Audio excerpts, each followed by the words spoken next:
par le docteur S aujourd'hui? Moi, toujours pas. J'ai formulé expressément une demande de rendez-vous ce matin et on n'y a toujours pas répondu. Peut-on traiter les gens comme ça, je vous le demande? C'est totalement inadmissible.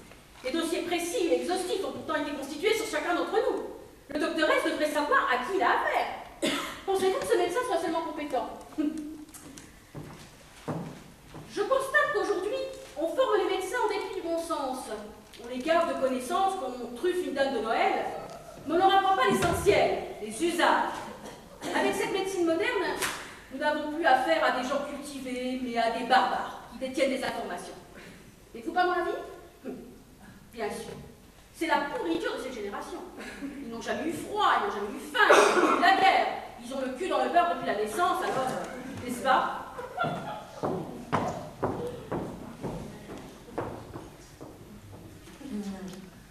Président, est-ce que vous appréciez les réponses que je donne à vos questions? Pardon?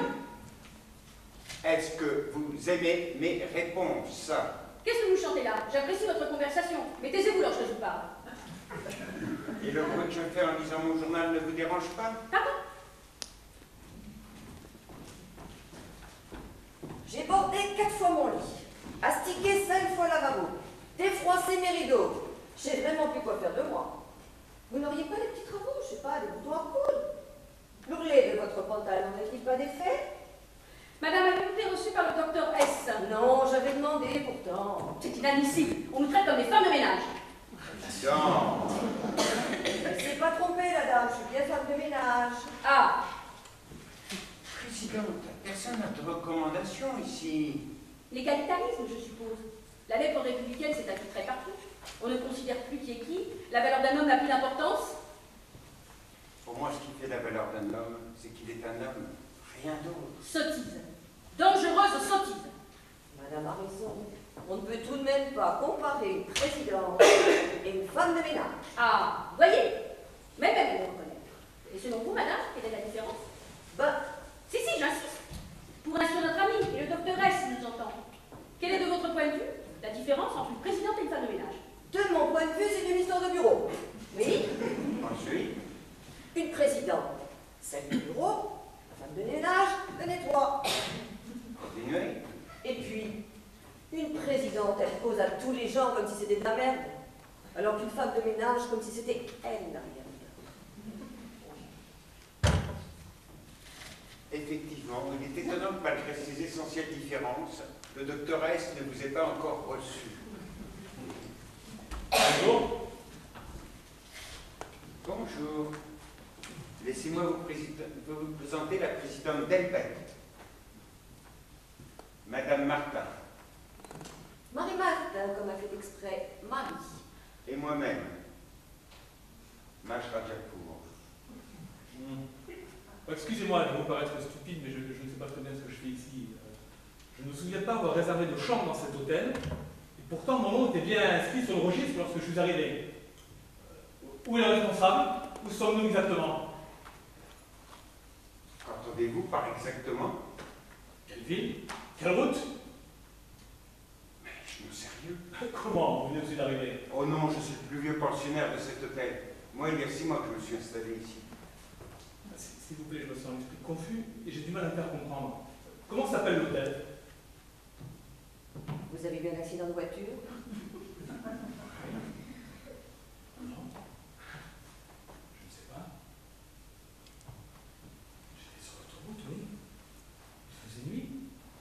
Et même si j'avais bien arrosé mon repas, je contrôlais ma voiture. Par Rodéo. La nouvelle version, la C6, vous connaissez? Oh, moi, je ne connais que 2 sortes de voitures. Celle qui a une pancarte sur le toit marquée taxi et les autres. Je roulais vite. J'étais maître de mon véhicule. Je rentrais chez moi. Quelqu'un vous attendait?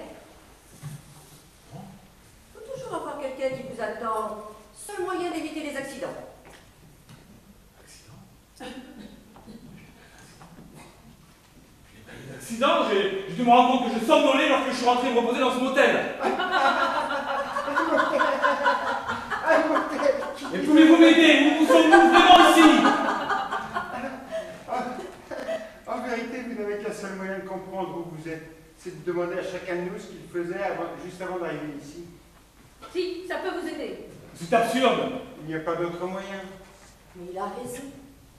Demandez-moi. Mais demandez-moi, nom de Dieu. Il m'a demandé.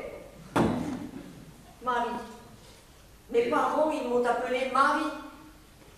Fichue bonne idée, ça. J'ai torché et torchonné toute ma vie. Mes parents m'ont collé le nom de Marie sur le front parce qu'ils savaient que le balai, l'éponge et la serpillière, ça allait être mon nom. Papa, il était ouvrier agricole. Bel homme, très brun, très rasé de près tous les matins et déjà bleu à midi. Et ça, vous savez ce que ça veut dire, ça? Tous ces poils. Ça veut dire qu'il veut baiser tout le temps. Maman, elle pondait un petit frère ou une petite sœur tous les printemps. Il y en avait 12 derrière moi. Heureusement, le 13e, il est venu pas bien normal. Et papa, il a mis la capote. Mais moi, je pense qu'à force, maman, elle avait dû casser le moule. Raccourcissez, enfin, raccourcissez. Je sais pas, il n'y a rien à raconter dans ma vie. Alors quand je la raconte tout, il fallait pas me demander. Bref. Toujours est-il que je torchonnais du chant du coq au tigre du dernier. Que je n'avais jamais une seconde à moi pour rêver. Ce qui fait que le premier gars qui m'a un peu touché la culotte au bal, je l'ai laissé me rouler dans sa vieille tôle. Et que j'ai quitté la maison pour vivre avec lui et ma petite. C'est vrai. Votre fille? Oui, mes filles ont grandi. Elles avaient le feu au cul, c'était pas imaginable. J'ai eu tous les problèmes du monde à les mettre en ménage et à les faire arrêter de courir le saucisson. Il y a un mois, j'ai enfin pris ma retraite anticipée. En rangeant mes balais, mes pelles et mes serpillères, j'ai été prise de lourdeur, je me suis mise à frissonner, et tout d'un coup, comme ça, j'ai valdingué les 4 fers en l'air sur le tapis. Je me suis retrouvée à l'hôpital. J'en revenais pas que ce soit cité à l'hôpital. Tout blanc, tout propre, sans que ce soit moi qui gratte et qui torchonne. Ils m'ont dit que j'avais le cœur fatigué, usé, anormalement pour mon âge. Et ils m'ont prescrit une maison de repos. Quand je suis arrivée là, dans un ancien château, où tout le monde faisait attention à moi, ils me servaient des madames, en veux-tu, en voilà, j'ai eu l'impression d'être devenue une princesse. Hier, en descendant le grand escalier, en m'accrochant bien à la rampe,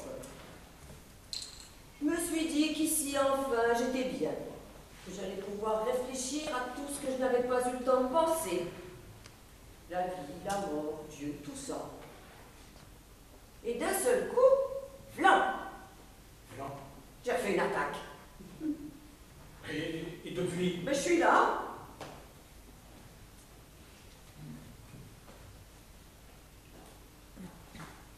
Enfin, c'est une clinique ici, c'est pas un hôtel?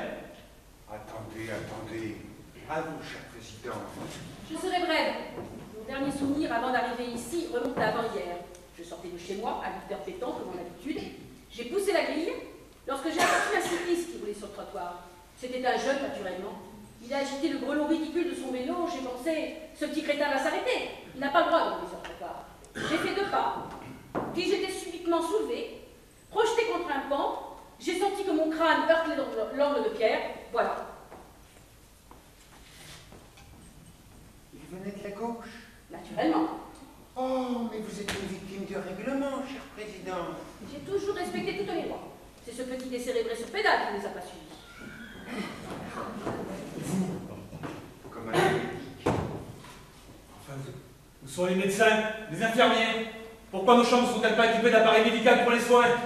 Nous ne nous trouvons pas dans un hôpital. Mais enfin, nous ne sommes pas aux urgences ici! Non. Dans quel couloir êtes-vous? Dans le couloir A ou le couloir B? Celui-ci. Le couloir V. Alors vous n'avez pas eu d'accident? Naturellement, j'ai pas eu d'accident, c'est ce que je vous disais. Que signifie couloir V? Pourquoi un couloir V et un couloir A? Vous n'allez pas tarder à rencontrer le docteur S. Enfin, notez que nous ne sommes pas dans un hôpital et cependant il y a un docteur. S, le docteur S. Je veux le rencontrer immédiatement! Ah, mon jeune ami, on ne rencontre pas le docteur S comme ça. Il s'agit même de le vouloir pour ne pas le pouvoir. Vous êtes sûr de ne pas vous être balancé exprès contre votre platane? Quel platane? De quoi parlez-vous? Vraiment, avec tout ce que nous nous sommes dit, vous ne comprenez pas? Accident de la route, crise cardiaque, coma. Vous ne faites pas rapport avec nos derniers souvenirs? Vous voulez dire que Nos derniers souvenirs ne sont malheureusement que des derniers souvenirs. c'est ici? Nous sommes morts? Mort! Je suis mort! Je suis mort! Répondez nom de Dieu, je suis mort sans vous faire rigoler! Alors, si vous l'êtes comme ça, Non, je vais pas marcher du tout! Reste pas une seconde de plus ici! Il va y avoir Je Dakar. veux sortir! je peux pas appeler cet ascenseur. Je prendrai l'escalier de service! Il n'y en a pas. Vous êtes fous, enfermez-vous! C'est déjà fait. Toujours aux enterrements que je pique des fous rires, moi. Je le trouverai! Je vais essayer. C'est normal. Je sais pas les partir. Moi, la première nuit passée ici, j'ai essayé de creuser le sol de ma chambre. Donc la d'issue n'est peut-être pas du tout pas. Si vous m'indiquez pas immédiatement la sortie, je brise les vitres et je me jette de l'étage! Naturellement, naturellement. Je vous avais dit qu'il y avait ta casse. J'aime pas vos casses, ça me fend le cœur. Des pauvres choses qui sont pour rien. Marie, quelle importance. Franchement, ça me fend le cœur. Des pauvres gens que l'on va porter. On porte les débris à la poubelle en se sentant coupable. Non. Non.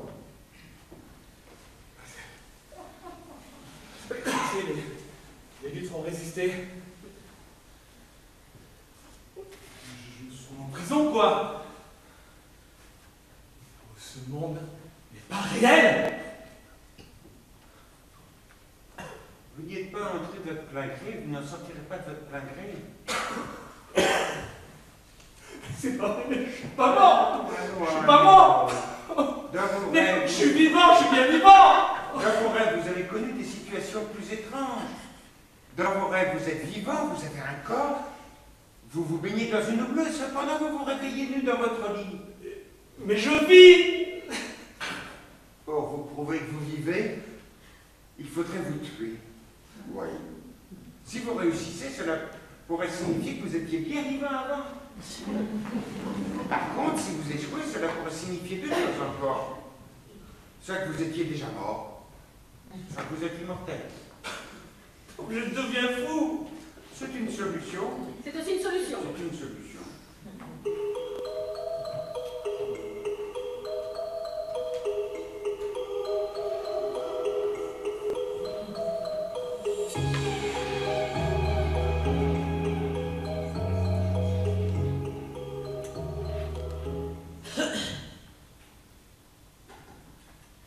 Julien Porcal, Oui, c'est moi. voulez-vous nous laisser seuls, s'il vous plaît?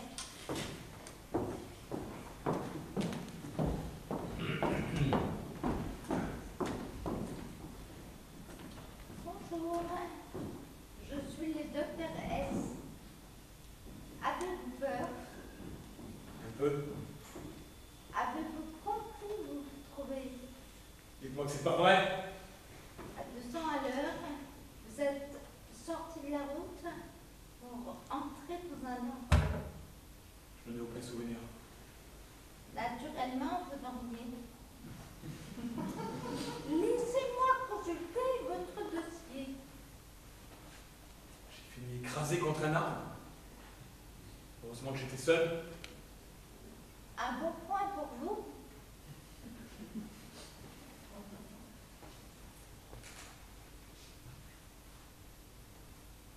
Je ne vous imaginez pas comme ça. C'est-à-dire, Belle. 40 ans, né dans une famille aisée, de bonnes études, pas de grosses opérations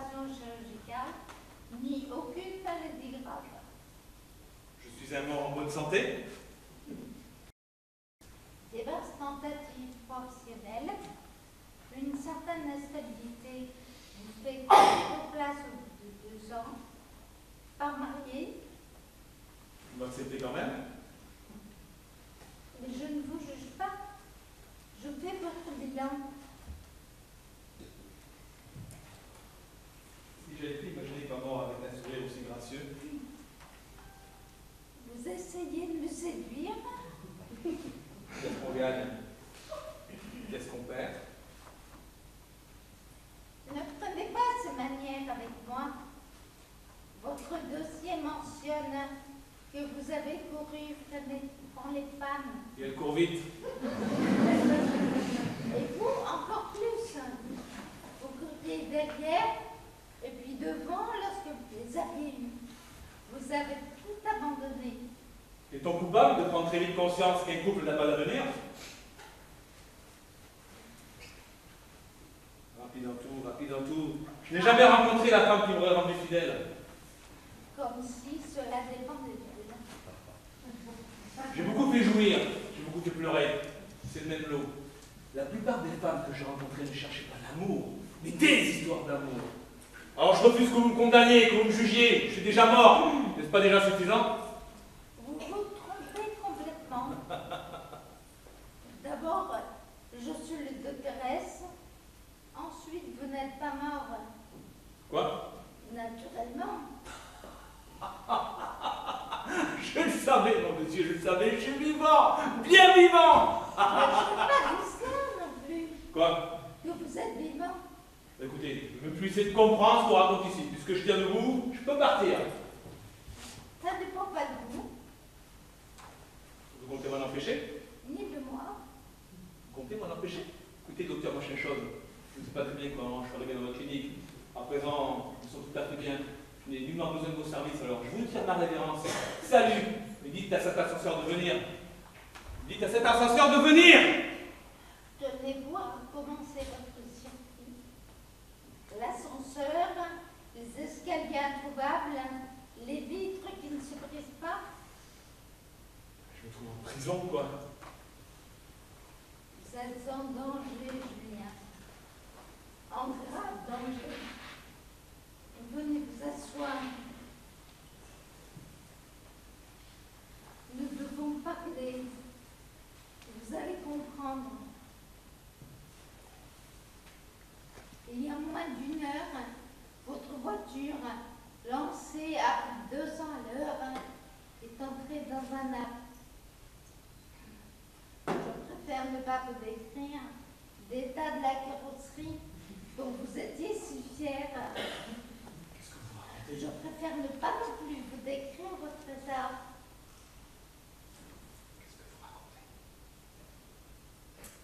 L'ambulance vient de vous amener inconscient, tuméfié, les genoux cassés, plusieurs côtes enfoncées dans le service des urgences de l'hôpital Descartes. Ils ne sont pas très optimistes et le retiennent le souffle. Le vôtre. Ils font le maximum. Tous les hommes et les femmes qui occupent une chambre ici sont contraints sur la terre de vivre des heures cruciales. Veillés par des médecins, des infirmières et leurs familles, ils sont infiltrés de tuyaux, de sérum et d'électrodes. Ils sont dans ce que vous appelez là-bas le coma, c'est-à-dire entre la vie et la mort. C'est-à-dire ici, c'est ici, à l'hôtel des Deux-Mondes, que vous devez attendre. Ici, vous êtes délivré des douleurs que votre corps endure là. Vous voulez faire gommer que mon corps est ailleurs? Avez-vous mal, votre Jolie? Vous vous étiez pourtant fait une terrible entorse. Il y a 2 jours, vous étiez enflé et vous ne pouviez même plus marcher. Souffrez-vous en ce moment?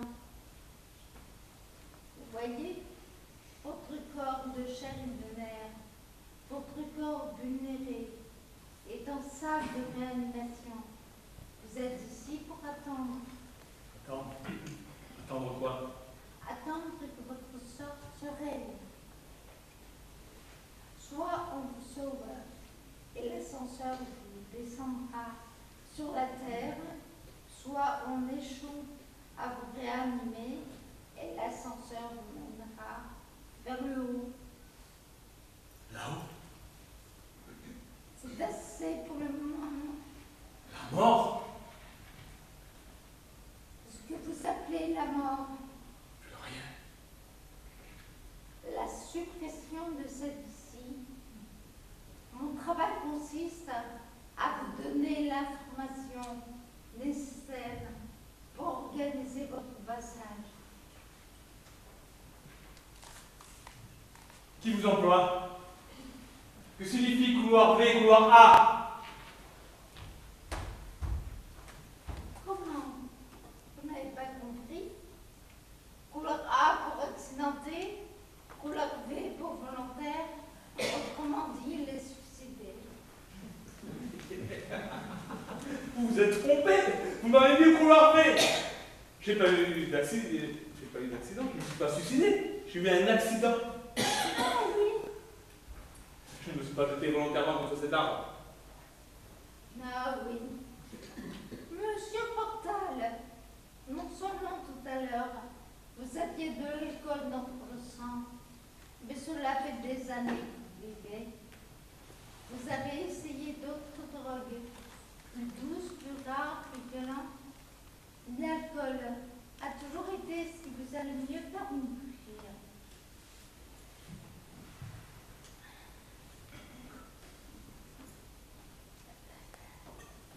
On m'a trouvé à 200 à l'heure, plein comme une bouteille, c'est ça? Écrasé contre un arbre. Mais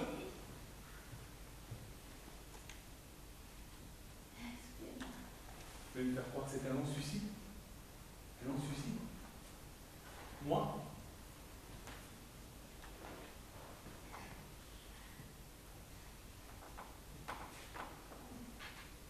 un non-suicide. Moi?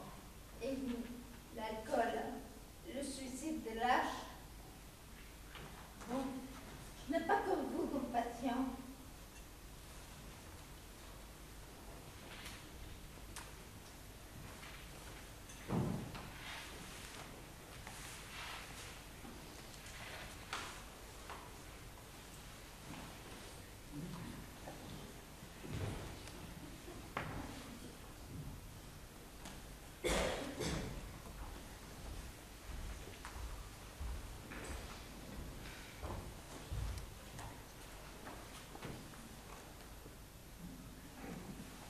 Mage Radjacourt, voyage sont toujours, extra-lucidité sur commande, table tournante, entrée de poulet, méditation transcendantale.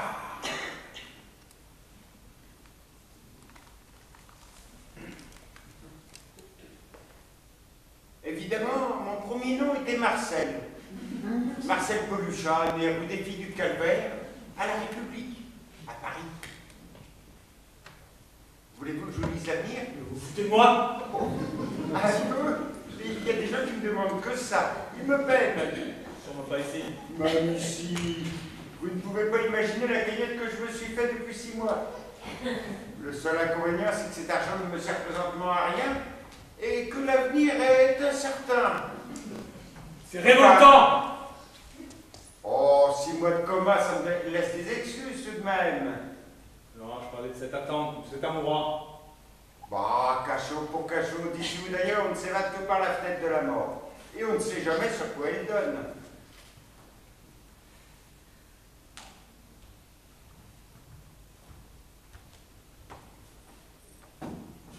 En bas, on savait qu'on mourrait.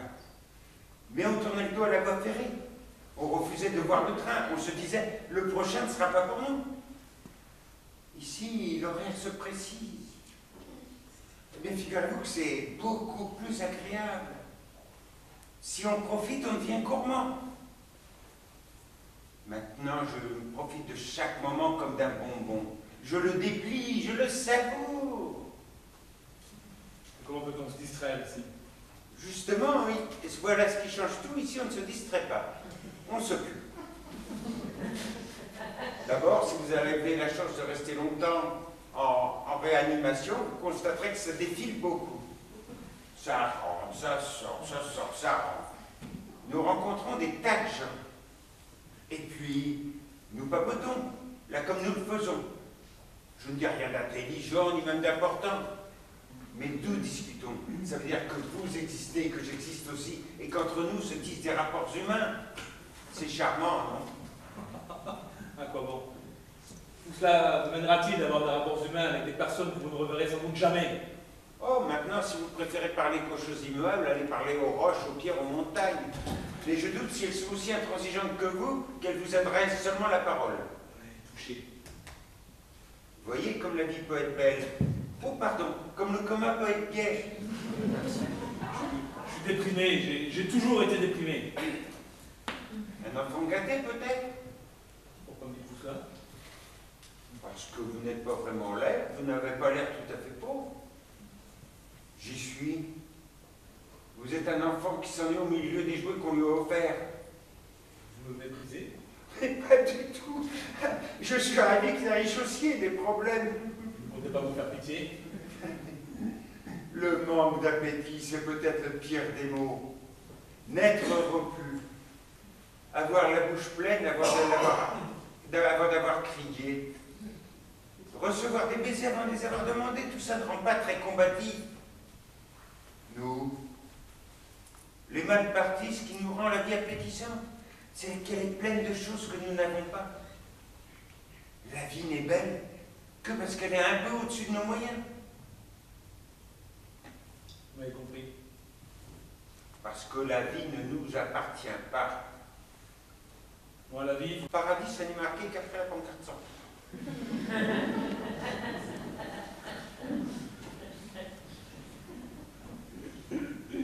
C'est pas possible. J'ai vraiment un grelot à la place du cerveau. Depuis ce matin, je fais une fixette sur le mur de ma chambre qui a une tache que je n'arrive pas à faire partir. Est-ce que tout le monde ici est aussi con que moi? Oh, ça se discute. Je sais bien que j'ai le crâne trop étroit pour y laisser rentrer des grandes pensées, mais tout de même, j'aurais préféré l'avoir carrément plus obtus. J'ai une sœur comme ça, bête à ce point. Normalement, ça parle même pas, ça bouffe du foin. Moi, je suis juste assez intelligente pour être mal à l'aise. Ils sont tous comme ça. Non. Pas ceux qu'on fait... Pas ceux... Ceux qui ont fait des études. Qu'est-ce qu'ils savent de plus? Ben, Ils ne... Je ne sais pas. Mais quand ils savent, ils savent. Et quand ils ne savent pas, ils ne savent pas. Si j'avais droit à un deuxième tour, c'est ça que je ferais. Philosophe. Marie, Martin, philosophe, première classe. Les philosophes, est-ce que ça empêche de mourir? Non, ça doit aider à vivre.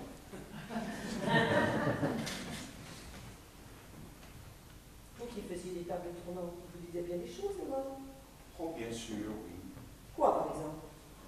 Qu'ils étaient amoureux de leur secrétaire, qu'ils détestaient leur belle-mère, qu'ils avaient raté leur vie. Vraiment des idioties. C'est tout? Être mort ne vous rend pas plus sage. J'aurais cru tout de même. Arrêtez de plaisanter, nous savons très bien comment ça se terminera. Marie, avez-vous le souvenir d'avant votre naissance? Non. Il laissera apparaître notre mort. C'est-à-dire rien? Rien! Rien! Absolument rien! Le néant! Minute. Entre-temps, entre avant moi et après moi, il s'est bien passé quelque chose. Moi, j'ai existé. Ouais. Un match a eu lieu. Un match qui n'aurait dû pas avoir lieu. Un match inutile. Idiot. Sans conséquence. Une erreur. Si j'avais pas été aussi angoissé dans le nez du néant, je me serais intéressé plus aux gens qu'aux choses aussi. Vous voyez, quand j'engageais un projet, je me disais, pourquoi investir du temps, de l'énergie, pour faire de la poussière? Et quand une femme me criait, je t'aimerai toujours, à quoi je songeais? À la poussière. Et quand vous bandiez, répondez à la question que le mage n'ose pas vous poser, parce qu'il est bien élevé. Et quand vous... Ah, justement, avec les femmes, c'est ce que je faisais de mieux. Évidemment, ça ne durait pas trop longtemps. Naïf, Miron. Même quand je marchais dans la rue, je ne croyais pas à la réalité. Si on m'avait certifié qu'il y avait une vie après la vie, j'aurais changé sûrement. C'est étrange. Ce qui vous empêchait d'apprécier la vie, c'est de penser qu'elle se terminait. Ouais. L'ombre faisait de l'ombre à la lumière. Je vois. Dans votre chambre, vous êtes aussi conne que moi. Vous pensez qu'il y a un petit jardin là-haut, comme vous apprenez lorsque nous étions petits? Moi, j'aimerais bien qu'il y ait un jardin. Au moins, je serais sûre qu'on me demandera pas de ménage. Arrêtez, arrêtez. Il n'y a rien. Nous savons, la mort est une fin. Vous y êtes allé? La mort est une fin.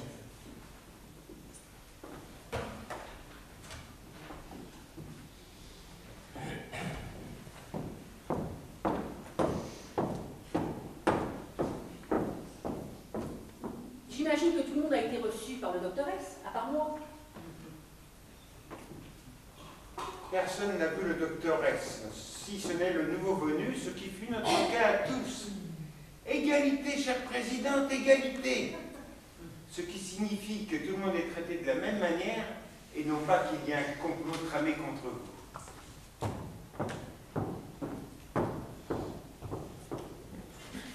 J'ai dû quitter ma chambre, je ne supporte plus leur conversation. À qui? Monsieur le Président et mes fils. Comment ça, ils sont ici avec vous? Non, non, non. Lorsque les pensionnaires retournent dans leur chambre, ils peuvent entendre ce qui se dit en bas, à l'hôpital, autour de leur lit. Il s'agit simplement de se mettre les mains sur les oreilles pour écouter. Vous avez bien de la chance d'avoir toute votre famille autour de vous. Pour entendre ce que j'entends, De quoi parle-t-il? l'argent, ou pas d'autre. Ils veulent tout vendre. Vous leur laissez du bien? Évidemment, qui me prenez-vous? Moi, j'ai tout bouffé. Moi, j'ai tout bu. Je n'ai jamais supporté la vision d'un portefeuille plein. Je dépensais. Je n'ai pas la mentalité pour devenir riche. Je n'ai pas les ongles assez crochus. Pourtant, vous êtes malhonnête. Généralement, on s'enrichit lorsqu'on est malhonnête. Ça, vous le savez mieux que moi. Pardon? Présidente Delbecq, je n'ai pas oublié le fameux scandale des fausses factures Delbecq. Pure calomnie. Ni l'étrange attribution des marchés Delbecq. Ragot politique. Et je n'accepte pas d'être tensé par un devin de fête foraine. Chez moi, la malhonnêteté est gravée sur la plaque. Une profession de foi loyale, irréprochable. Tandis que vous, Présidente, vous prenez l'allure de la respectabilité pour mener à bien vos petites magouilles et vous enrichir aux dépens des autres. Je retourne dans ma chambre. Je préfère écouter comment mes lavettes de fils veulent dépenser mon argent. Pourquoi est-elle présidente? Oh, elle est née présidente.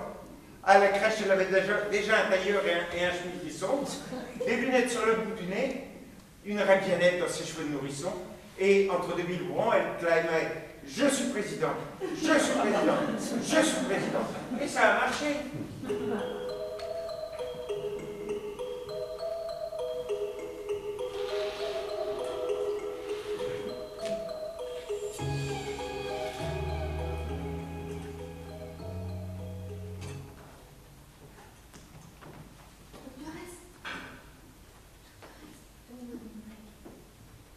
Je vous en donnerai lorsque j'en aurai, Martin. Pour l'instant, votre état reste stationnaire. Excusez-moi. Stationnaire. Stationnaire. Ça veut dire que je fais la planche lardée de bip-bip et de tuyaux et que je me maintiens dans le film. Marie, du courage. Regardez-moi, ça fait 6 mois. 6 mois? Mais 6 mois comme ça? Non, je pourrais pas attendre. C'est pas possible. Il faut que j'ai les mains occupées, c'est ça qui me remplit le cerveau. Sinon j'ai peur. Pourquoi? Je ne supporte pas de rester comme ça à rien faire. Je me dis, c'est stupide. Que vous ne vous aimez pas? Bah, vous connaissez quelqu'un qui s'aime, vous? Non. Et pourtant, vous avez donné beaucoup d'amour à vos filles. Oui, naturellement. Ça, c'est tout à fait normal. leurs bouches rigolardes et leurs yeux ronds. Je leur ai fait des petits bisous, des petits câlins. Avec les grands, moi je suis pétrifiée. J'ai peur qu'ils s'en rendent compte. De quoi? Pas que je suis pas bien intéressante. Qui vous a dit que vous n'étiez pas intéressante? Personne. Mais personne m'a dit le contraire non plus. C'est surtout ça qui m'a manqué.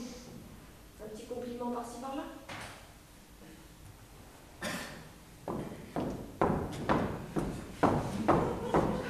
Non, non, non, non! Il faut absolument que j'arrête ça. Ils veulent vendre, tout vendre. Et alors? Et alors, ce n'est absolument pas le moment. Le marché est au plus bas, la bourse des primes. Ils vont me faire perdre de l'argent. Il faut que je passe un coup de fil à la banque. J'exige, j'en parle au docteur S. Vous m'entendez, je l'exige. Oui, ce sont des pensées sublimes comme celle-ci que vous voudriez avoir. Non. Ce n'est pas parce que mon sang coule dans les veines de ces petits crétins snobs et prétentieux que je vais leur laisser dilapider mon capital. D'ailleurs, qu'est-ce qui me prouve seulement qu'ils n'ont pas été échangés à la clinique? Ils sont cons, très cons. Ah oui. Alors, ils sont vous. Pardon?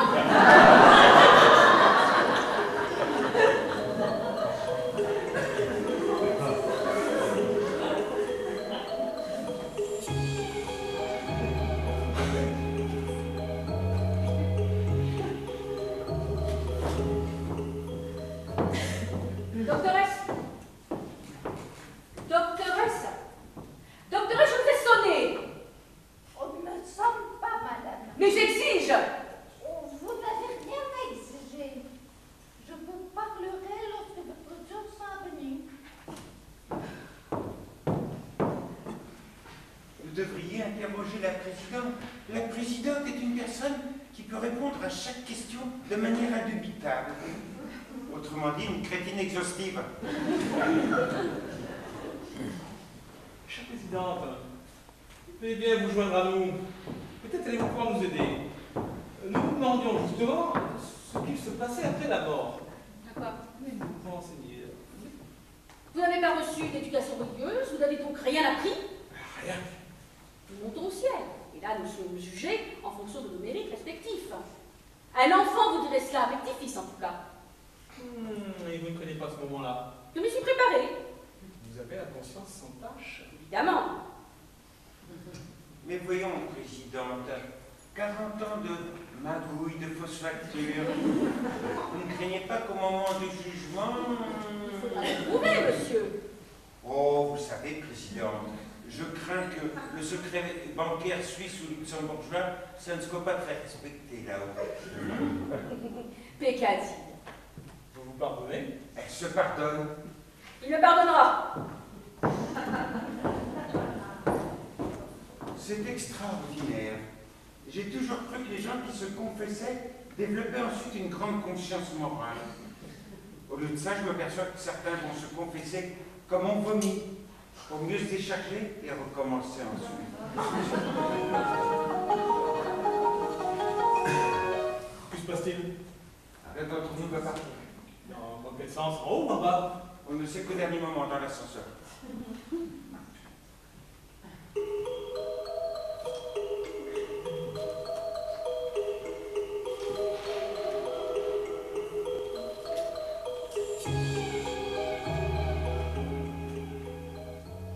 Pouvez-vous me laisser seule, s'il vous plaît? Madame Martin, voulez-vous bien rester avec moi? C'est mon tour? Oui, C'est une bonne nouvelle, j'espère. je n'ai pas le droit de vous dire. Pas de nouvelle, bonne nouvelle. Veuillez prendre place dans l'ascenseur. Oui, parce que j'ai le cœur fragile. C'est drôle, n'est-ce pas, d'avoir le cœur si fatigué. C'est vraiment la seule chose dont je ne sois jamais vraiment fatiguée. Allons, ne craignez rien. Dans mon cas, ce n'est pas fatigué qu'il faudrait dire ni fragile. C'est rouillé. Adieu, Madame Martin. Adieu, docteur. Et bonne continuation.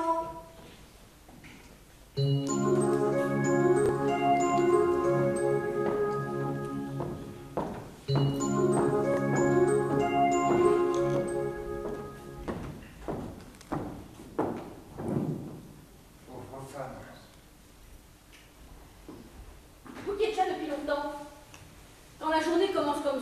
cela signifie que tout le monde va partir vers le haut. Non, Tant mieux. c'est tout l'effet que ça vous fait. Peut-être même que si ça commence par un client qui monte, cela signifie que le suivant descendra. Vous me faites penser à ma tante Zoé qui chaque matin lisait les avis de décès dans le journal. Et chaque fois qu'elle y trouvait quelqu'un de sa génération, elle glapissait joyeusement. Tiens, encore un! Comme si pouvoir partir ses contemporains la rendait elle plus vivante. C'est amusant ce que vous dites. Ça me fait exactement le même effet. Vous ne pensez qu'à vous. Évidemment, à qui d'autre. Cher ami, j'ai rencontré quelqu'un qui s'aime.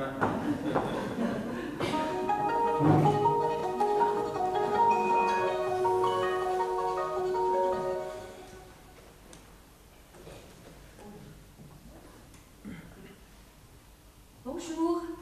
Bonjour, n'ayez pas peur. Pourquoi voulez-vous que j'ai peur? Je vous présente Julia. La présidente. Delbecq. Pardon. Delbecq. Et moi-même. Maj Rajapour. Je suis ravie d'être ici. Et où croyez-vous être malheureuse? Le simple fait de pouvoir marcher normalement, sans apparaître en crispation et sans douleur, suffit à me renseigner. Et puis être débarrassée de tous ces tuyaux, ces sons, de ces cathéters. Mais j'ai envie de danser. La pauvre, je crains bien qu'elle croie être morte.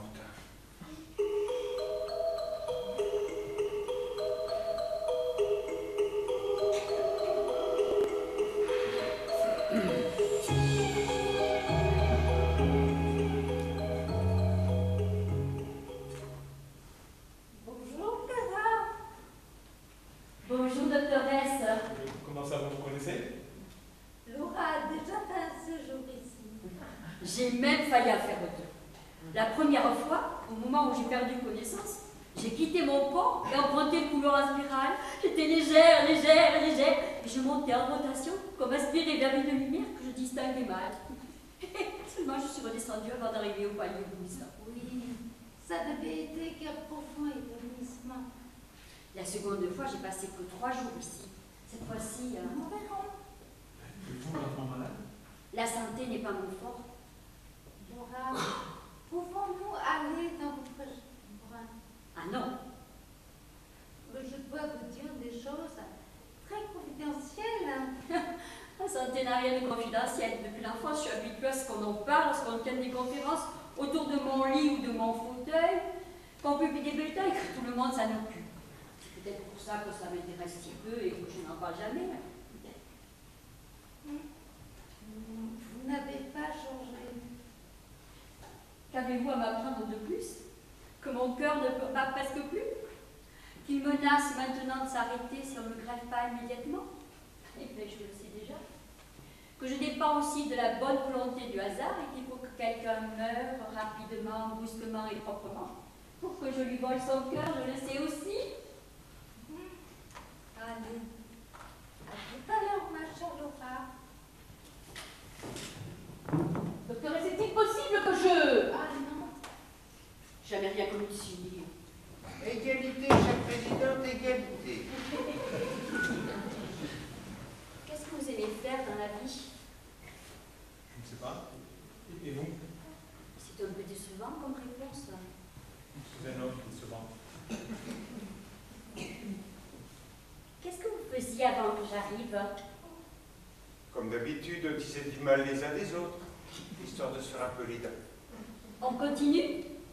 On ne vous connaît pas encore assez bien pour dire du mal de vous. J'ai une idée. Dites, Vous allez être choqués. dites. J'aimerais que l'un d'entre vous me fasse un peu la cour. Ridicule. Vous ne voulez pas, c'est juste pour rire. Vous comprenez, à cause de ma santé, les garçons n'ont jamais été trop entreprenants avec moi. Alors qu'ici, puisque rien n'est réel, puisque rien ne dure, vous pourriez faire semblant. Semblant? Moi, je fais semblant d'être normale. Regardez. Je peux bouger, tourner sur moi et danser. Vous, ou vous, pouvez faire semblant d'avoir un flirt avec moi. Oh, s'il vous plaît, dites oui. Juste pour rire.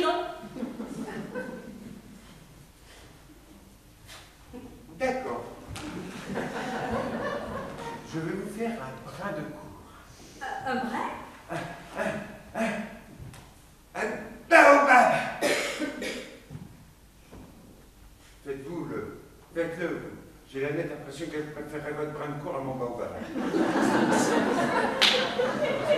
C'est elle qui compte. Pourquoi vous ne savez pas? Je connais ces mots par cœur. Je les ai vomis 100 000 fois. J'en suis malade d'avance. Pour lui faire plaisir. Pourquoi bon? Alors, vous, quand vous devez faire la cour à quelqu'un pour vous faire plaisir, vous savez trouver les mots. Et que lorsqu'il s'agit de faire plaisir à quelqu'un d'autre, vous n'êtes plus là.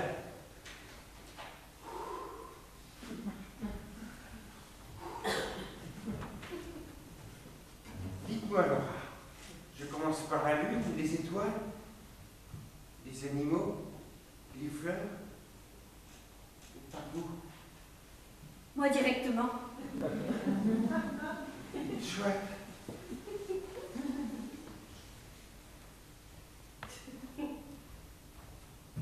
Oh, vous la mimez bien. Quoi donc? La gêne. Ah oui, c'est bien.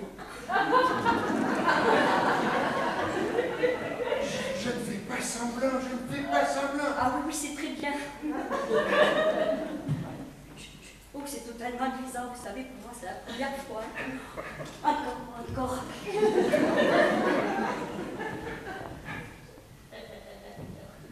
Vous êtes très jolie, Laura. Oh, vous aussi, vous êtes très jolie. Vous n'avez pas autre chose à faire ailleurs? Oh, vous la mimez bien aussi. Quoi donc? La bêtise en devient bête quand on est amoureux.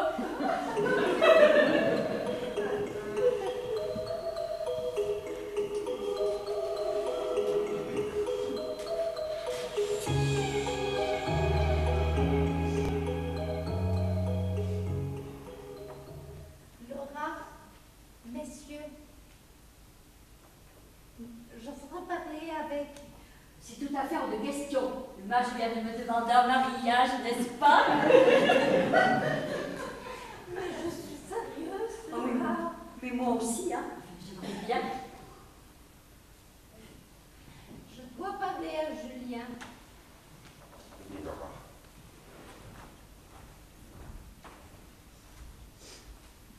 Vous avez bien fait de refuser ce jeu. Sur Terre, j'aurais certainement tombé folle amoureuse de vous.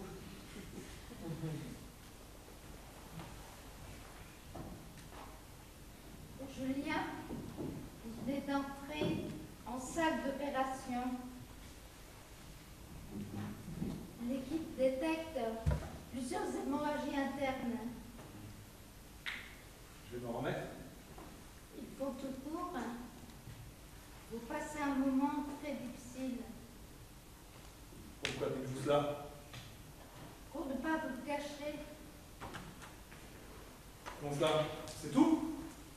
C'est assez, non?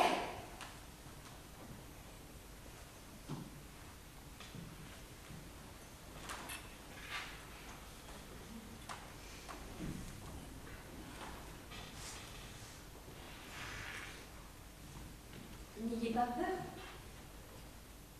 J'aimerais vous y voir. Mais vous m'y voyez? Excusez-moi, mais il est plus commun que ce parvenique. Si vous étiez obligé de voyager dans une malle, préfériez-vous que la malle soit piquée de clous ou garnie de satin? Alors n'ayez pas peur, puisque de toute façon, vous ne savez pas ce qui va vous arriver. Préférez le satin au cou, soyez confiants. Est-ce que vous savez ce qu'il y a là-haut? J'ai de l'espoir. Comment peut-on être aussi optimiste? Quand on ne peut pas faire autrement. Je me suis habituée à mettre de l'énergie partout, sans doute parce que je ne veux dans mes muscles. J'aime la vie d'un amour, non réciproque, mais d'un amour fou. J'aime la mort aussi. Vous devez plaire aux hommes. Non, je leur fais peur aux hommes. Je ne peux pas imaginer qu'un garçon sérieux tombe amoureux de moi. Tout le monde sait que je n'ai pas pour longtemps à vivre. Tout le monde sait que je ne peux pas porter un enfant, ni le mettre au monde. Sur Terre, je suis un simulacre de femme, un fantôme, je n'en trouve pas d'avenir. Là-bas, ils vivent comme s'ils étaient immortels. Ils n'aiment pas, ils investissent. Je ne vous crois pas. Un jeune homme avec vous, qui me téléphonait, me rendait visite, m'offrait des fleurs. Il me disait que j'étais la femme la plus importante de sa vie. J'ai presque failli le croire. Puis une amie m'a révélé son histoire. La sœur jumelle de ce garçon était morte de maladie quelques années auparavant. Il n'avait jamais fait son deuil. Il voulait réparer. Vous comprenez, à travers moi, c'était une note qui s'adressait. J'étais transparente. J'ai refusé de le recevoir. Le pire, c'est que cela m'a rendu très malheureux. Et maintenant? Il est marié avec une femme normale, il a un enfant, il nage en plein bonheur. Son amour pour moi faisait partie simplement de son deuil. Je hais la pitié, je ne veux pas de la pitié, je suis salie par la pitié! Vous trouvez que je suis trop orgueilleuse?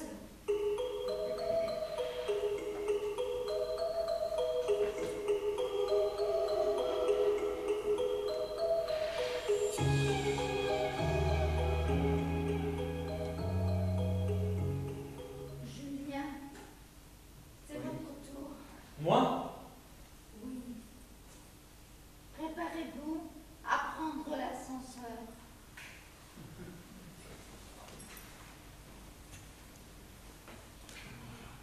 Je suis persuadé que je vais mourir. J'ai peur. Il ne faut pas, moi j'ai jamais peur.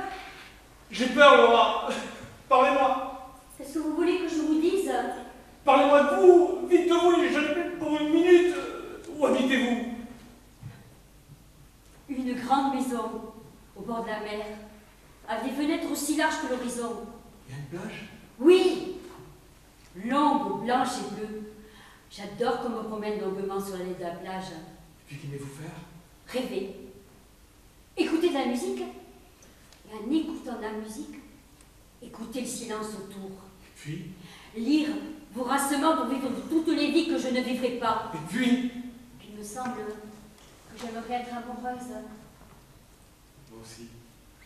Vous êtes belle? Pourquoi vous me dites ça? Parce que je le pense. J'ai pas pu vous le dire. Lorsque les portes de l'ascenseur vous ont laissé apparaître, vous avez trouvé étrange, étonnante, magnifique comme une perle de trou sauvage. J'ai pensé, je ne suis pas beau, et quelle importance, puisqu'elle est belle pour deux. Qui c'est-vous? Une doctoresse, vous appelez Laura. 2 syllabes, simple comme bonjour. Bonjour Laura. 2 notes qui me montent à la bouche de prendre la forme d'un baiser. J'ai pensé, je ne suis que Julien. Et quelle importance, puisqu'elle est musicale pour deux. Taisez-vous. Ensuite, je vous ai écouté tenir tête aux doctoresses. On aurait une figure de proue qui souriante affronter les embruns et qui met la tempête. J'ai pensé, je ne suis pas courageux. Mais quelle importance, puisqu'elle est brave pour deux. Taisez-vous. Surtout que j'ai aperçu cette force. J'ai senti sa faiblesse aussi. La faiblesse qui provient de la tension de la force, cette force qui peut se briser tout d'un coup. Je me suis dit que vous auriez peut-être besoin d'une main. Il aura dans une autre vie que je ne raterai pas. Je mettrai 2 mains à votre service. Voilà ce que je ne vous ai pas dit. Mais à l'instant même, il y a des choses que je ne vous dis pas. Que je voudrais être avec vous dans la grande maison au bord de la mer. Écouter avec vous la musique et le silence. Vous faire lire un peu plus. Fermer un peu moins pour vous faire vivre un peu plus. Parce que soudain, en face de vous, je me sens pris d'une fièvre fulgurante, une fièvre qui me donne de l'air, de l'appétit, de l'enthousiasme. Une fièvre à soulever la terre, à vous rendre vos jambes, à vous broyer entre mes bras. Une fièvre à faire sonner pleine toutes les heures. C'est curieux, je n'ai presque plus peur.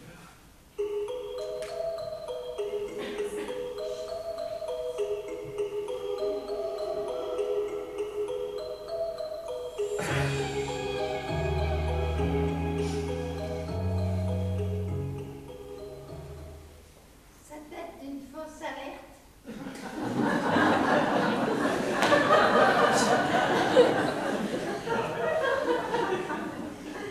Votre heure n'est pas encore venue.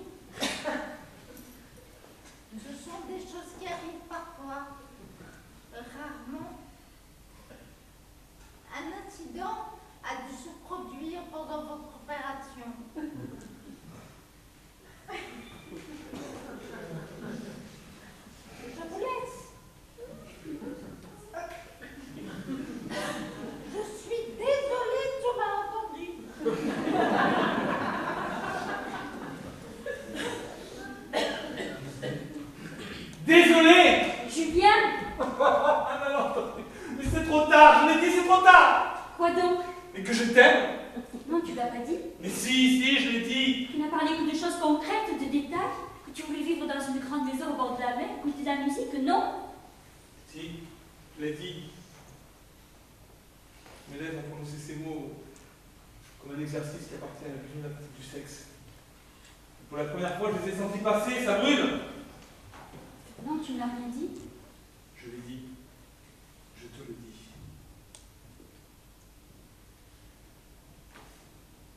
Tu n'as pas piqué, n'est-ce pas? Pas un instant. C'est injuste. Jusqu'ici, je n'ai jamais eu peur. Maintenant, j'ai si peur. Peur de quoi? Peur de te perdre.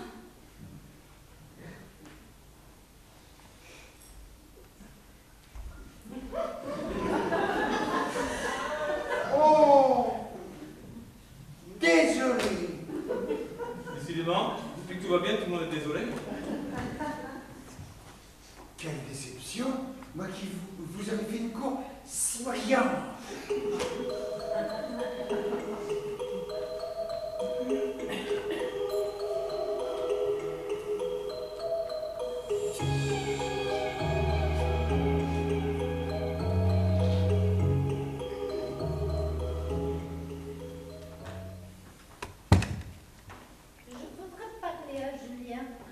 Ne me le prenez pas, hein. Il reste ici, hein, moi aussi. Personne n'a envie de guérir. Bon, je reprends mon rôle. Confident, c'est mon emploi habituel dans les histoires d'amour. Sans doute dû à mon physique avantageux.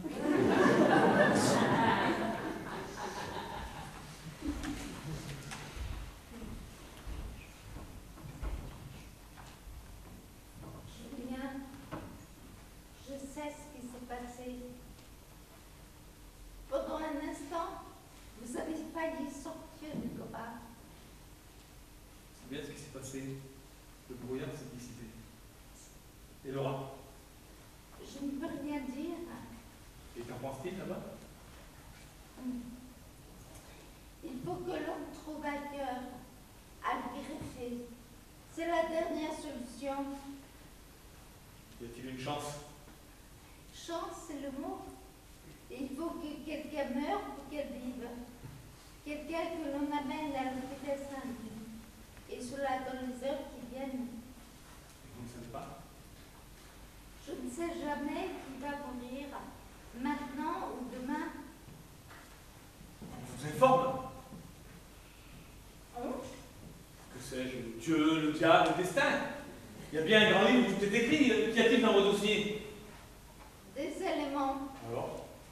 Juste quelques éléments. Votre nature, votre santé, votre histoire, mais pas vos choix. Vous arrivez au monde chargé de données, alourdi d'une hérédité, d'une famille, d'un milieu, attaché à un village, un pays, une langue, une époque. Tout vous distingue, tout vous sépare, tout vous différencie. Mais une seule chose, une seule, vous rend identique. Vous êtes libre. Libre, comprenez-vous? Libre d'abîmer votre corps, libre de vous ouvrir les veines, libre de ne pas guérir d'un chagrin d'amour, libre de vous laisser pourrir dans votre passé, libre de devenir héroïque, libre de prendre de mauvaises décisions, libre de rater votre vie ou de hâter votre mort. Croyez-moi, il n'y a pas de grand livre de destin, juste quelques indications sur une fiche. Ce qu'on ne peut pas calculer, c'est votre liberté. Ce que vous chantez, je ne vois pas ce que le roi aurait pu choisir. Elle est née avec un organisme qui ne fonctionne pas. Elle pouvait choisir de ne pas le supporter, de jouer les malades, de sombrer dans la dépression et de s'enfoncer dans la mort. promène d'être joyeuse, légère, amoureuse de tout. Sa naissance l'avait mise dans l'ombre. Elle a choisi la lumière. Toute personne qui a croisé Laura se souvient d'elle comme un soleil. Je l'aime. Je l'avais compris. C'est idiot, n'est-ce pas? D'aimer jamais. Par contre, vous devez vous demander, par honnêteté, si vous aimez réellement Laura, ou si vous en êtes tombé amoureux, que parce que c'était impossible. Je veux la voir. Laissez-la moi quelques instants.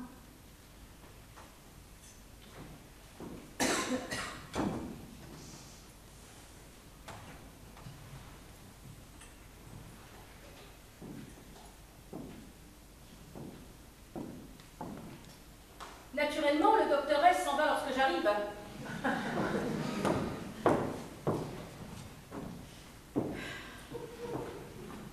Je me demande si je ne me suis pas totalement trompée. Moi aussi. On parle, on croit distribuer les bonnes cartes et on se prend brutalement le jeu dans la figure. Ouais. J'ai fait fausse route. Quoi? Même vous? Décidément, une épidémie est remise en question contamine cet hôtel? Mon jeune ami, seuls les imbéciles ne changent pas la vie. Et croyez-moi, j'en ai bien connu. J'en doute pas. Je n'aurais jamais dû déclarer au docteur S que je faisais partie du Panthers Club. Le docteur S a dû pouvoir y rentrer un jour. Et mes collègues n'ont pas accepté ce petit professeur d'une clinique de province. Depuis que j'ai prononcé le mot Panthers Club, il me regarde de travers. Il me fait payer son échec. Madame la Présidente, soyez sérieuse. Croyez-vous qu'on se soucie du Panthers Club ici? Naturellement. Je ne connais personne qui n'ait fait un jour des pieds et des mains pour entrer en Panthers Club. Madame la Présidente, je n'ai jamais rêvé d'entrer en Panthers Club. Ah, Et je n'en rêverai jamais. j'y suis. Vous préférez l'Otaris Club. Mais non.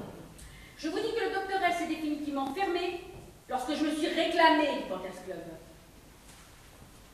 Madame la Présidente, avez-vous compris ce que faisait le docteur S ici du matin au soir?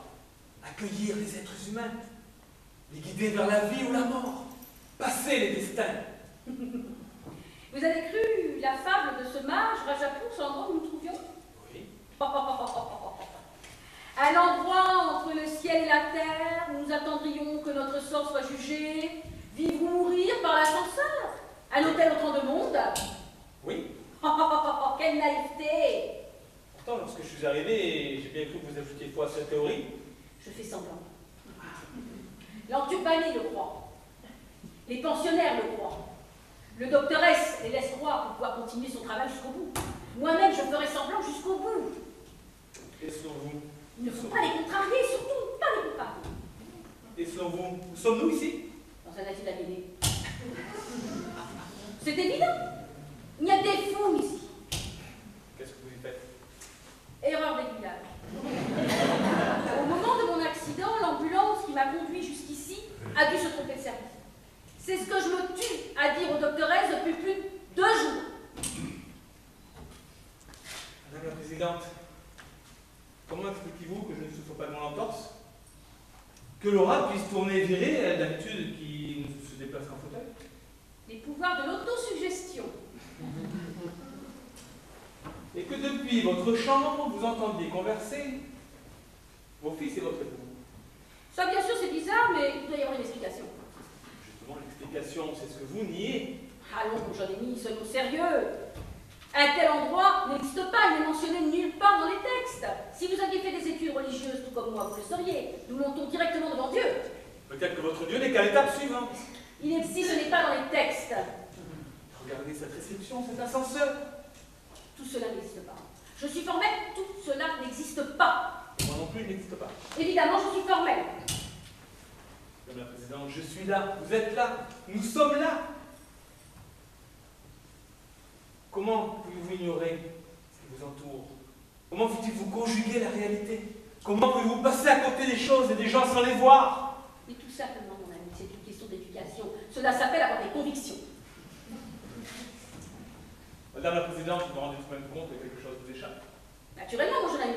Mais lorsque quelque chose nous échappe, à quoi devons-nous nous raccrocher? À nos convictions. Finalement, vous Vous êtes plus sûr de vos convictions que de ce que vous voyez? Mon jeune ami, le chemin est obscur, brouillé, confus. C'est pour cela que nous avons nos convictions. Pour nous guider, tel un bâton et une lanterne. Sinon, à quoi tout cela servirait-il? Vous raisonnez trop. Vous raisonnez comme les tambours, ça saute parce que c'est creux. Pardon? Quel fleuri! M'étonne pas que vous préférez le Taris.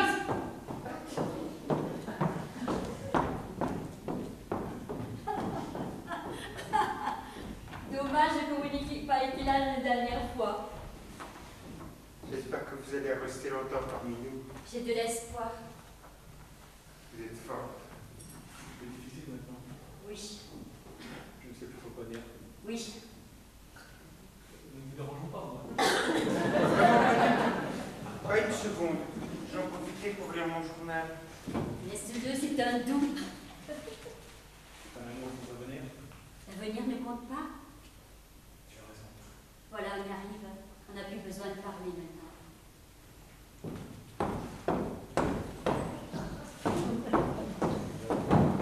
Voulez-vous bien passer la page boursière?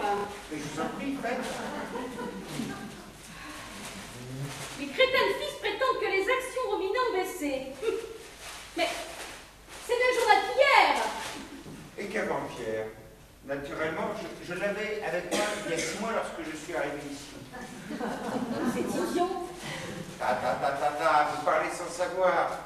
Mais moi qui le connais dorénavant par cœur, je puis vous l'assurer. Le républicain indépendant du 12 décembre, on n'a jamais fait mieux. Et comment pouvez-vous relire tous les jours le même journal? Oh, certes, je n'éprouve pas de la surprise, mais de l'intérêt. De l'intérêt pour cette pauvre femme de 180 kilos qui vient d'être licenciée pour surpoids et qui a 6 enfants à élever. Chaque jour, je me demande comment va-t-elle faire pour les nourrir. Et ce cher Premier ministre, dont le parti vient de perdre les élections. Chaque jour, je me demande comment va-t-il faire pour gouverner. Ah, ça, c'est de l'histoire ancienne. Je peux vous dire que... Non. Si vous me donnez la réponse aujourd'hui, comment voulez-vous que demain je me pose encore la question? Information. Je n'aime pas les informations, sinon je ne lirai pas les journaux.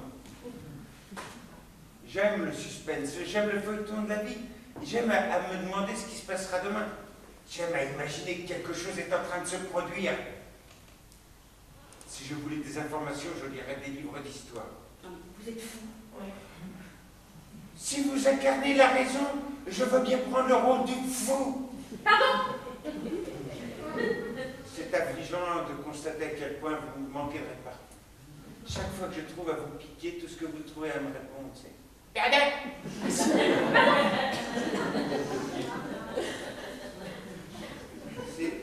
C'est affligeant. Vos protestations sont si plates qu'un jour c'est entendu. Je ne vous embêterai même plus. Pardon? J'estime qu'on ne doit jamais perdre un ami pour un mouvement d'esprit. Sauf que les mots sont plus fidèles que les amis.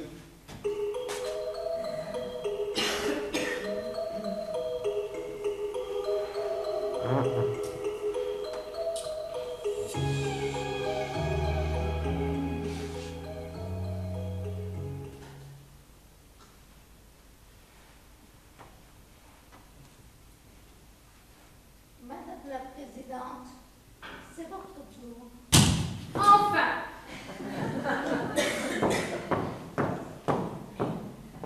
Il n'était plus que temps de mettre fin à cette erreur scandaleuse.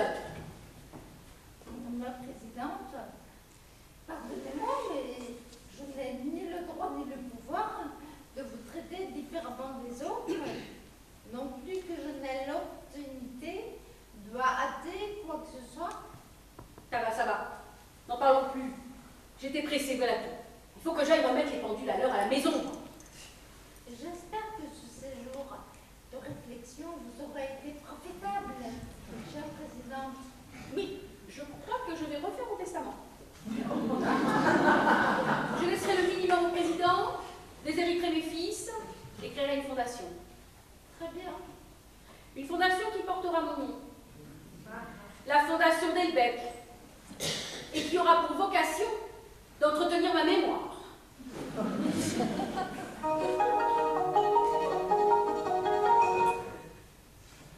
Veuillez prendre place dans l'ascenseur.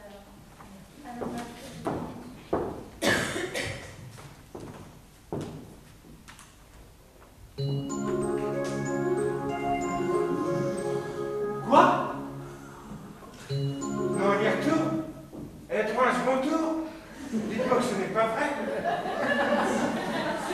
Remise de son choc, la présidente jouit d'une très bonne santé. Ah, fatalement, il n'y a pas de vraie santé sans égoïsme. Oh, mais n'oubliez pas qu'elle n'a été renversée que par un vélo.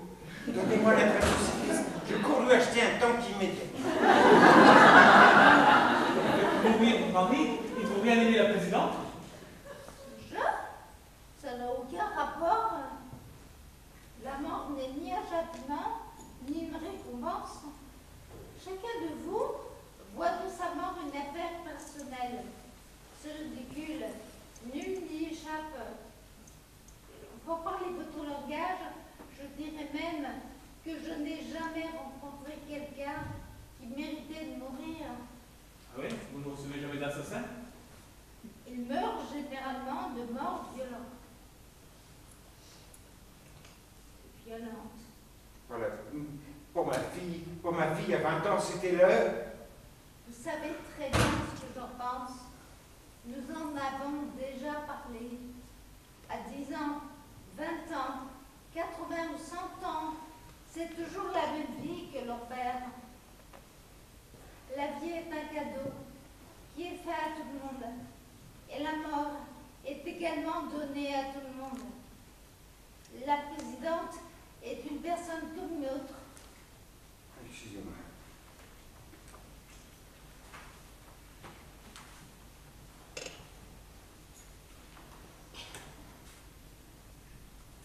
Non, mais je veux bien respecter tout le monde. J'ai simplement du mal à respecter ceux qui ne respectent personne. Dites-moi, Laura, faut-il vous sortir de l'état où vous êtes en bas? Ça ne dépend plus d'eux, ils attendent encore qu'on puisse me greffer. Tu es inquiète? Non, pas du tout. Vous êtes très fort. Puisque je n'ai pas de santé dans mon corps, j'ai tenté d'en avoir ailleurs. Je n'ai aucun mérite. Être si souvent souffrante, allongée ou assise, m'a forcé à réduire mes ambitions, puisque je ne peux pas me promener. Une simple fleur m'enivre, autant qu'une journée de promenade dans un jardin de roses. Un rayon de soleil qui glisse entre les fentes du store me donne un vrai bain de plage. Je laisse descendre sur moi, chauffer mon cou, s'égarer sur mon épaule ou sur ma poitrine où il rend plus lourde l'étoffe de mon corsage. J'ai froid quand il s'écarte et va se planter définitivement dans la plainte. Le bruit de la pluie et des ouvrages sur le toit m'a fait parcourir toutes les mers du monde. En fait, le bonheur est au creux de la main. Il suffit de rester immobile, de devenir amnésique, d'oublier tout de la veille au lendemain. Voilà. Que se passe-t-il, Laura? Je sais pas, tout à coup c'est devenu trop fort, je suis épuisée. Bien, allons nous allonger dans ma On chambre. va nous séparer, Julien, ça va être terrible, on va nous séparer. Aie confiance. Rien de dur, Julien, on va Viens. nous arracher. Viens.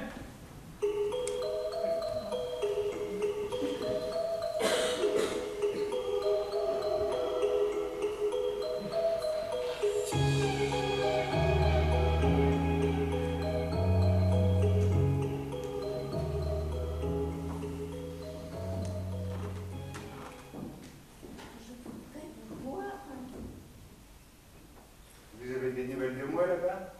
Oui. Ce que je vais faire sont de mes attributions. Selon le règlement, je n'ai pas le droit de vous le dire. Mais vous êtes ici depuis 6 mois et je me suis attachée à vous. Ça sent bon, ce que vous dites. Il n'y a aucun progrès notable dans votre état. L'équipe médicale songe à vous débrancher. Ah, c'est un rude coup. Je suis désolée. C'est un retour. Oui, vous pouvez le dire. Se faire débrancher comme un vulgaire séchoir à joie. Ah, je n'avais pas réalisé que j'étais tombé si mal. Que ma vie ne tenait qu'à un fil dans une prise, à la merci d'un infirmier qui s'y prendrait les pieds. Et qu'attendent-ils? La permission, Mais ça, c'est trop fort, qui peut la leur donner? votre neveu, c'est le seul parent qui vous reste.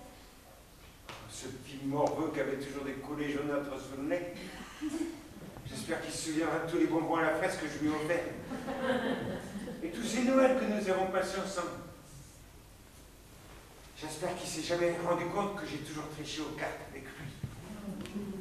Pour l'instant, il ne le trouve pas. Il n'arrive pas à le contacter. Le cher Petit finit ses études aux États-Unis. C'est grand, les États-Unis. N'ayez pas de faux espoirs. Ils le contacteront et vous ne sortirez pas de ce coma. J'ai compris. Docteur, un instant. Je voudrais vous demander quelque chose, mais je voudrais être sûr que vous me direz oui. Alors c'est déjà non. Accordez-moi une seconde. Non, je voudrais, quoi qu'il arrive, que Laura et moi, nous fassions le même trajet dans l'ascenseur. Que nous partions ensemble, vers le haut, que nous retournions ensemble, en bas. Vous n'avez plus peur? J'ai peur que d'une chose, la perdre. J'ai une bonne raison d'être optimiste. Ça s'appelle Laura. Que vous aimiez la vie tant mieux, mais n'avez-vous pas peur de la mort? Moins. Un Dieu qui vous fait être peut aussi être un Dieu qui vous fait disparaître. Faites-nous partir ensemble. J'aimerais pouvoir vous dire oui. Dites oui. Je n'ai aucun pouvoir, aucun. Le sort de Lara dépend des circonstances. Je ne commande pas aux circonstances. Bien sûr. Bien sûr. Je suis idiot de passer autant de temps moi-même. Merci, docteur.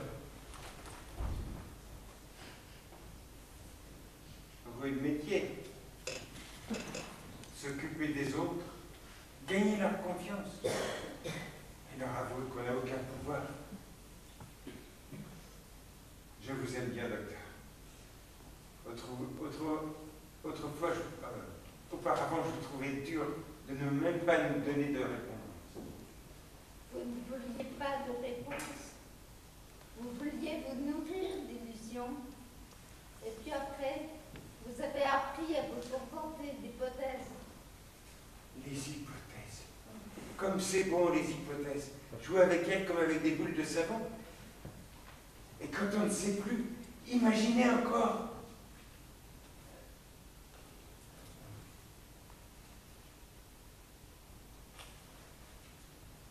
Voici le numéro de téléphone de mon neveu.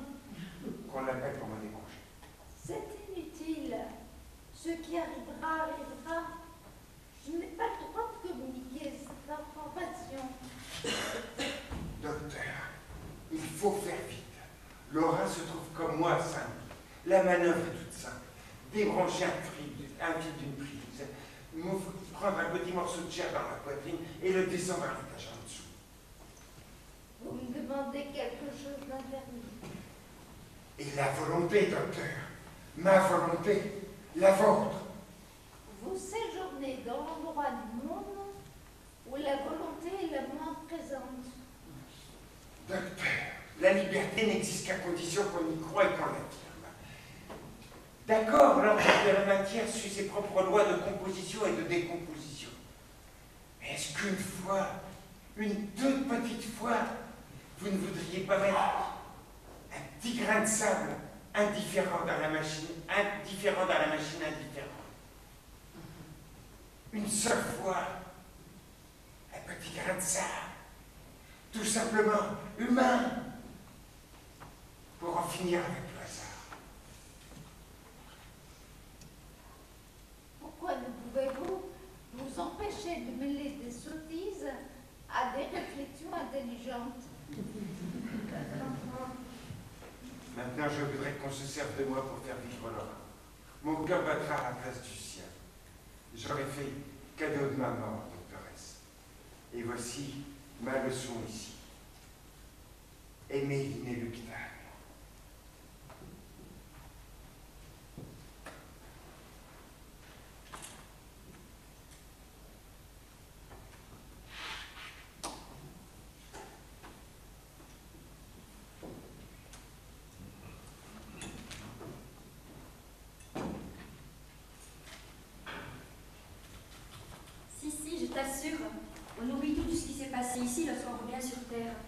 Je n'ai gardé aucune conscience de mon premier séjour ici. Mais la mémoire ne m'est revenue que lorsque les portes d'ascenseur sont écartées. Imagine, Julien, que nous n'allions pas nous reconnaître sur Terre. Je te reconnaîtrai. Non, tu croiseras un jour dans une rue, n'importe où, dans un couloir, et ton regard passera dessus de moi, tu ne m'apercevras même pas. Je te chercherai partout. Oui, mais moi aussi. Moi, je veux que tu t'entraînes. Quoi? Tu sais, une chose qu'ignore même le docteur Hess, lors de mon premier séjour ici, j'ai commencé à apprendre le tango avec Juan, un homme qui se trouvait ici. Il avait plus de 80 ans. Il était tellement heureux de se retrouver souple et décloué de ses rhumatismes qu'il voulait danser. Je lui ai servi de partenaire. Je n'avais jamais dansé avant. Écoute, lorsque je suis redescendue sur Terre, j'ai oublié cet hôtel, Juan et les leçons de tango. Mais mon pied avait gardé les pas. Je les esquissais malgré moi. La conscience oublie tout de ce qui s'est passé ici. Mais la peau en garde la trace. Nous devons nous entraîner. Si tes mains ne sentent pas ça, mais ce n'est pas moi. Mais je t'aime. Ça, mes cheveux. Parfum d'herbe fraîchement coupé, une odeur de bois. Si tu ne sens pas ça, et ce n'est pas moi. Mais je t'aime. Regarde mes yeux. Des fils verts et violets. Combien? Mais je ne sais pas, plus de 1000. S'il y en a moins de 1000, mais ce n'est pas moi. Et je suis idiote. Tu vas me chercher dans des tas de femmes qui ne seront pas moi. Et lorsqu'elles te sourieront toutes. Tu leur parleras, tu leur feras la cour, tu les embrasseras. Et je vais obtenir le contraire de ce que je veux. Tu vas envie de trouver autre chose. Je te reconnais. Sûrement. Bien, je vais t'apprendre des codes secrets. Compte avec moi. Je t'embrasse les oreilles. 1, 2. Je t'embrasse le front. 1, 2, 3, 4. Je t'embrasse les yeux. 1, 2, 3, 4, 5, 6. Je t'embrasse la bouche. 1, 2, 3, 4, 5, 6, 7, 8. Très bien, répétons.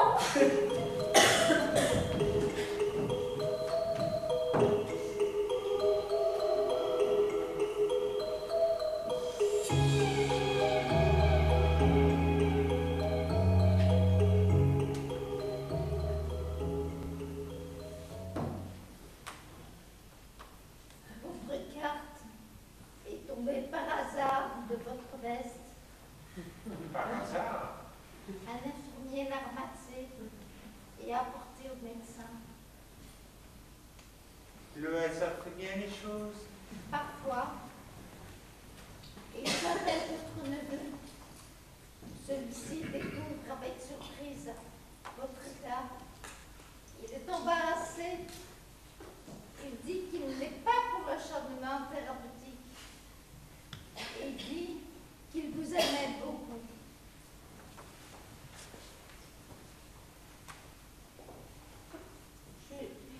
Julien, je dois vous porter dans votre chambre.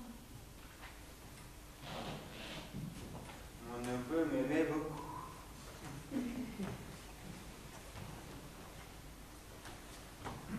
Vous ne vous sentez pas bien? Si, Laura. Vous savez, j'avais une fille autrefois. Elle était jeune, elle était belle. Je la trouvais tellement femme que je me disais, c'est impossible. Elle n'a pas pu venir de Tours. À l'époque, j'étais représentant de commerce. Et un jour que j'étais au fin fond des États-Unis, dans un motel, elle m'a appelé au téléphone. Elle avait la voix un peu mou. Papa, je suis un peu malade. J'étais obligé de rester de l'autre côté de l'océan. Mais je me disais qu'elle était jeune et forte et qu'elle retrouverait santé et morale sitôt que son papa. Une maladie l'a fait mourir à 20 ans.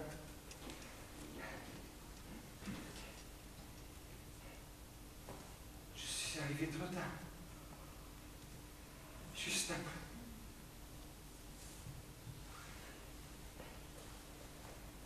Alors j'ai quitté fait mon travail, j'ai fait tourner les boules de cristal, tourner les tables.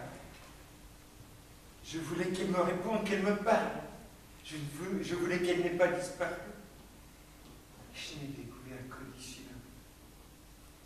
Alors je suis devenu ce mage Rajapur.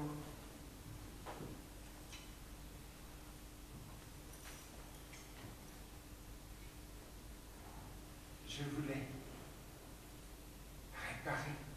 Je me sentais coupable. Réparer? Mais on ne répare jamais. Si, je l'ai fait. Un autre jour avec quelqu'un d'autre. Vraiment? Vraiment Ce jour-là a dû être merveilleux. merveilleux. Moi, je vous aime bien. Tout le monde se moque un peu de vous ici, mais moi, je vous aime bien. Merci.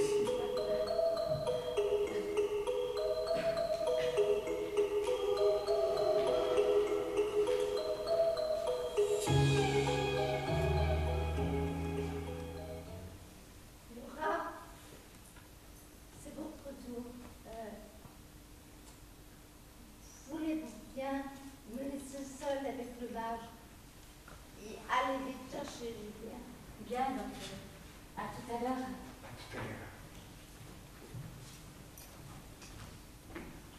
Excusez-moi, nous sommes déjà en retard.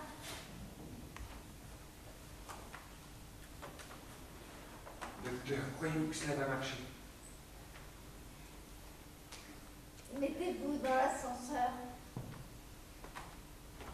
Docteur, je sais que vous n'avez le droit de rien me dire. Mais croyez-vous que cela va marcher? L'équipe médicale a décidé de greffer votre cœur à la place de celui de Laura. Merci, merci. Non, ne dites rien. Personne ne m'a jamais dit merci, surtout en partant vers le haut. Merci, docteur.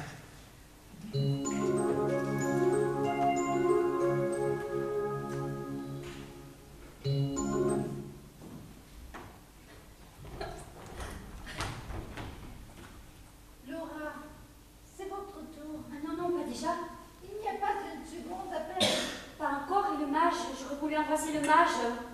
Confiance. Et confiance, mon amour. Rappelle-toi le code secret. Le code secret. Je t'embrasse. Les oreilles. 1, 2. Je t'embrasse le front. 1, 3, 4. Je t'embrasse les yeux. 1, 3. Oh oui. Oh, merci docteur de m'avoir dit ce que le mage avait fait pour Laura. Sinon, je crois que je n'aurais pas eu le courage de l'accompagner jusqu'à l'ascenseur. Ce sera bientôt votre tour. Dans quel sens? Je ne sais pas. Est-ce que vous savez ce qu'il y a là-haut? Je ne connais que ma fonction. Vous recevoir, vous faire attendre et vous conduire à l'ascenseur. Pourquoi vous appelez mon docteur?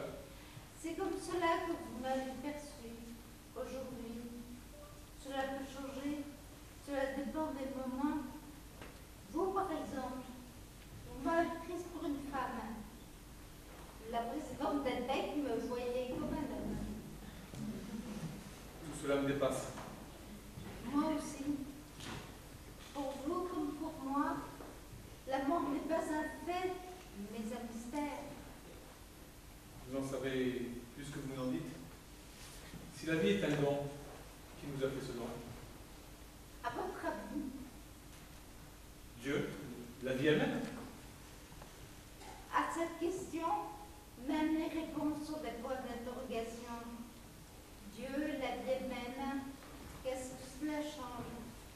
Dans tous les cas, cela veut dire que vous êtes des bêtes. Des bêtes? On vous a fait un cadeau.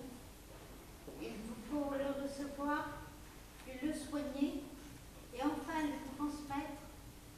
Donner la vie à votre tour. Des enfants, des actes, de l'amour. Alors vous ne savez pas ce qu'est la mort? La pire des choses qui pourrait arriver à cette question, c'est une réponse.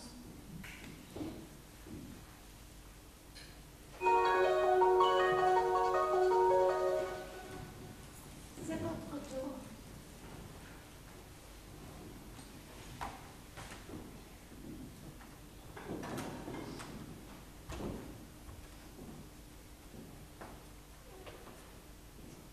Docteur, si Laura et moi nous nous retrouvons sur Terre, croyez-vous que nous nous reconnaîtrons? Oui, je le crois.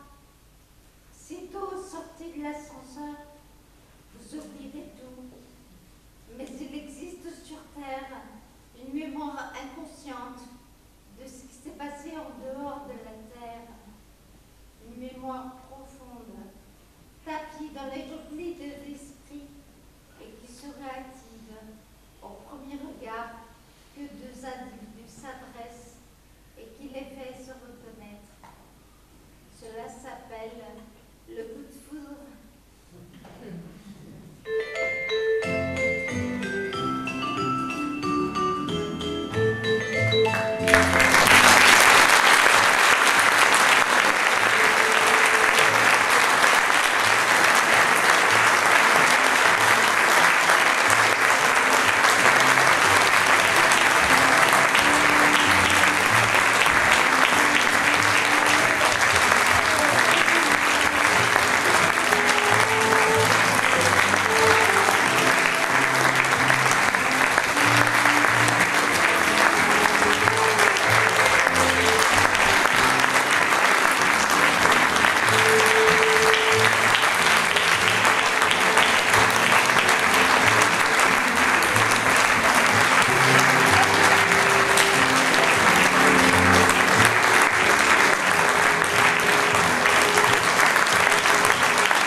Jean-Paul et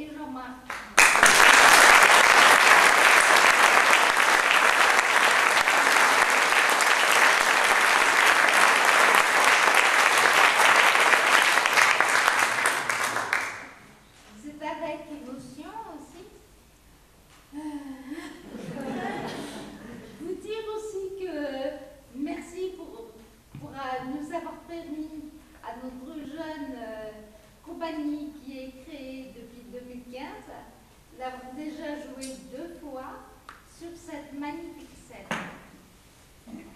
Donc, la pièce que nous venons de jouer devant vous, c'est l'Hôtel des Deux Mondes d'Éric Emmanuel Schmitt, qui l'a créé en 1999. Et cette fois-ci, dans l'ordre chronologique des départs, Je compte à gauche. Marie, dans le rôle de Marie.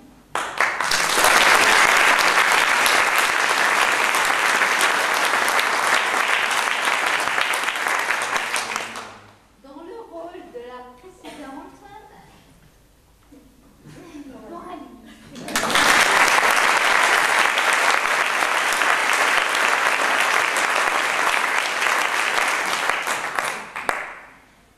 Dans le rôle de Laura, Daniel.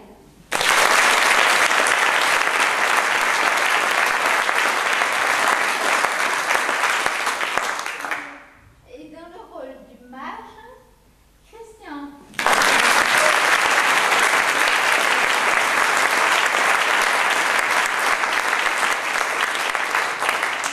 le rôle de Julien, Michel.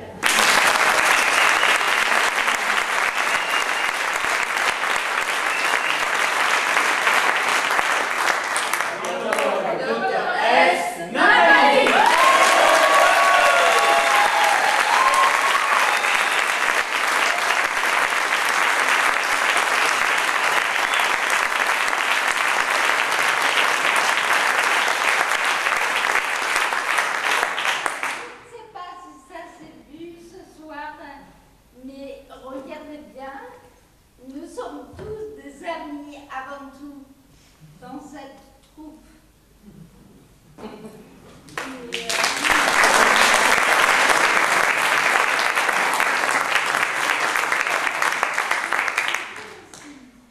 que nous avons un metteur en scène qui se trouve être un de nos comédiens, c'est-à-dire Michel.